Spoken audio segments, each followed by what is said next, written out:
News 15 investigates, uncovers a key funding cut in President Trump's big, beautiful bill. That budget measure passing in the Senate today by the narrowest of margins. And we've learned more than 40 rural hospitals here in Louisiana, including a half dozen in Acadiana, are in danger of closing if cuts contained in that bill become reality.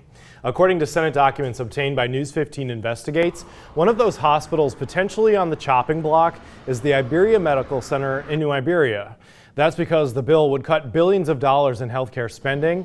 The loss of that funding could gut many rural hospitals that disproportionately rely on federal money. In fact, News 15 Investigates has found Louisiana would have the second highest number of hospitals impacted by that bill. Experts tell us the first thing hospitals will do is cut services before they close their doors completely. One of the most expensive services is OBGYN services. So if a hospital doesn't have that, are you going to have young people moving in who want to start a family? Well, no, because the hospital doesn't have those services. But even more than that, people are employed by these rural hospitals. You have people who are part of that community. And once that hospital closes, you have that kind of center community that's lost, and there are no real institutions to be able to replace that. And so that's kind of the biggest thing, is that the rural hospital closures lead to a community decline, not just healthcare in individual or households. In addition to New Iberia, other Acadiana communities that could see their local hospitals cut include Eunice, Franklin, Mamou, Morgan City. Tonight, the leaders of the Louisiana Primary Care Association and the Louisiana Rural Hospital Coalition tell us this legislation could prove deadly for rural residents and deal a devastating economic blow to small Louisiana communities.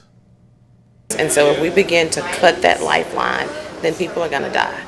And so the message for our policymakers is to think about our Louisiana residents, think about access to health care, and think about the needs of communities in our state. When a rural community loses their rural hospital, it is the death knell of that community. How are you going to attract business and economic development into a community that does not have health care services, and you've got to travel great distances to receive those services?